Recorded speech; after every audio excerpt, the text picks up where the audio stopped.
You go on Twitter, you see 1,000 posts every single day telling you where you should be in life by this age. And then you go on IG and you see people your age appearing to be rich. And ultimately, you're just going to feel behind in life because you're comparing yourself to people your age. Or you don't have nothing going on for yourself. And what a lot of people do, they use social media wrong. They just tend to doom scroll. And when you doom scroll, you're comparing yourself to people's highlight reel. Their highlight reel was made to look good. They're not going to show the nights where they cry, debt they're in, the people they owe money. You only see what they want you to see. So using that logic, I can earn like a millionaire on IG. All I gotta do is just order fake money notes from Amazon, buy fake designer. You get me? I can look like anything I want to be. But real life and social media is two different things. Everyone has different timelines. Just because you're not where you want to be now doesn't mean it's over. You have your whole entire life ahead of you. Just because your friend gets certain goal or rich by 80 doesn't mean that you're never gonna get rich. And in fact, these people are more likely to lose themselves because they never even learned anything before. I believe that God has a plan for everyone, but that doesn't mean you should sit there waiting for it idly. You should still work. Slow motion is better than no motion. A lot of people, they think, oh, my whole entire life's ahead of me. I'm this strong. I'm just gonna waste it doing this and that. That doesn't mean the time won't run out. It's more of a quote that thinks the long term, you know. Just like, because you put in this many hours now doesn't mean it's not gonna pay off right now. You get me? Sometimes it has to take years, you know, even a decade. You just have to be willing to do that. That's what makes it worth having, knowing how much hard work you put into it. The people who blame life, give up. The people who didn't trust the process. They're the people who make fun of people for trying because they never had no hope in themselves. So I'm gonna show you slow motion versus no motion. Let's get into it.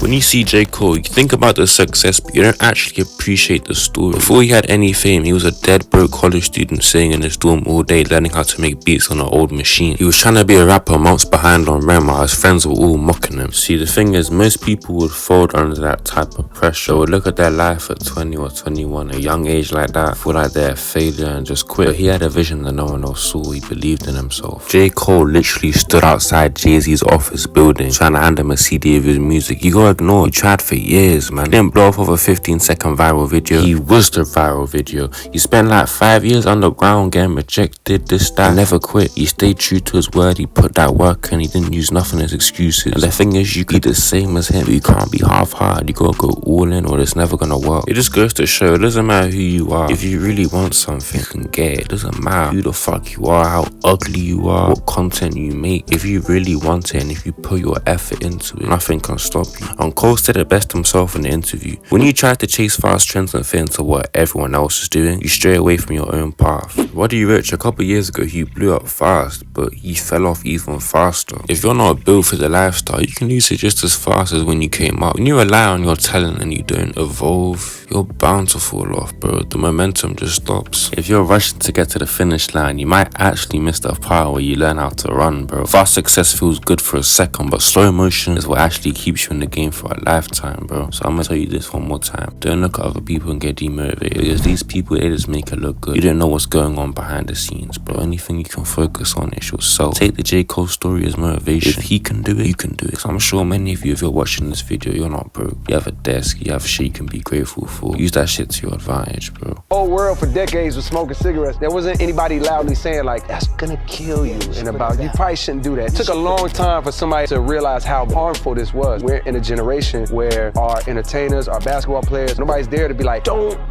Google yourself. I had set some rules for myself. Don't go on Twitter, don't read your replies, do not search your name. Number two, when you're creating, you gotta create from a pure place only. Everything has to only be truly what you feel in your heart.